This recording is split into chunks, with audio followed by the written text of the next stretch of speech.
ഇന്ത്യയിലെ ഏറ്റവും വിദ്യാസമ്പന്നനായ പ്രധാനമന്ത്രിയായിരുന്നു ഡോക്ടർ മൻമോഹൻ സിംഗ്. പൂർവ്വ വിദ്യാർത്ഥിയായ ഡോക്ടർ മൻമോഹൻ സിംഗിന്റെ പേരിൽ കേംബ്രിഡ്ജ് സർവകലാശാലയിലെ സെന്റ് ജോൺസ് കോളേജിൽ ഇന്ത്യൻ വിദ്യാർത്ഥികൾക്കായി സ്കോളർഷിപ്പ് പോലുമുണ്ട്.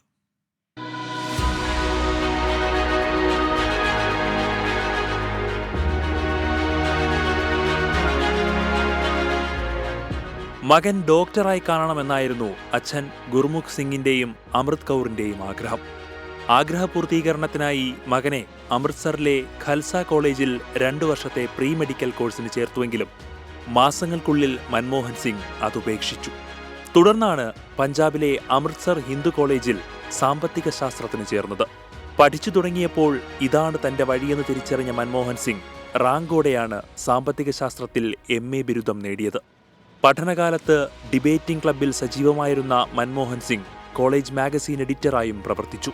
1954 കേംബ്രിഡ്ജ് സർവകലാശാലയുടെ സെന്റ് ജോൺസ് കോളേജിൽ സ്കോളർഷിപ്പോടെ ഇക്കണോമിക്സ് ട്രൈപോസ് ഡിഗ്രി പ്രവേശനം നേടിയ മൻമോഹൻ സിംഗ് അവിടുത്തെ ഏറ്റവും സമർത്ഥനായ വിദ്യാർത്ഥികളിൽ ഒരാളായിരുന്നു. ഏറ്റവും മികച്ച വിദ്യാർത്ഥിക്കുള്ള റൈറ്റ്സ് പുരസ്കാരവും ആദം സ്മിത്ത് പുരസ്കാരവും നേടിയാണ് പഠനം പൂർത്തിയാക്കിയത്. സെന്റ് ജോൺസ് കോളേജിൽ മൻമോഹൻ സിംഗിന്റെ പേരിൽ ഇന്ത്യൻ വിദ്യാർത്ഥികൾക്കായി സ്കോളർഷിപ്പ് ഏർപ്പെടുത്തിയിട്ടുണ്ട്.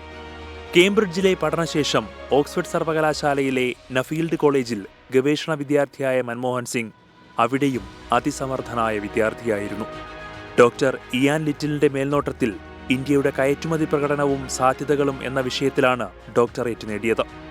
സിദ്ധാന്തങ്ങൾ നന്നായി മനസ്സിലാക്കുന്ന എന്നാൽ പ്രായോഗികവാദിയായ വിദ്യാർത്ഥിയെന്നാണ് നഫീൽഡ് കോളേജിലെ അധ്യാപികയും സാമ്പത്തിക ശാസ്ത്ര വിദഗ്ധയുമായ ജോവാൻ റോബിൻസൺ പൂർവ്വ വിദ്യാർത്ഥിയെപ്പറ്റി അക്കാദമിക് ഫയലിൽ എഴുതിയത്. മൻമോഹൻ സിംഗ് പ്രധാനമന്ത്രിയായിരിക്കെ ഓക്സ്ഫോർഡ് യൂണിവേഴ്സിറ്റി ഓണററി ഡോക്ടറേറ്റ് നൽകിയ ചടങ്ങിലാണ് റോബിൻസണിന്റെ ഫയൽ പരാമർശം യൂണിവേഴ്സിറ്റി പരസ്യമാക്കിയത്. Research desk 24.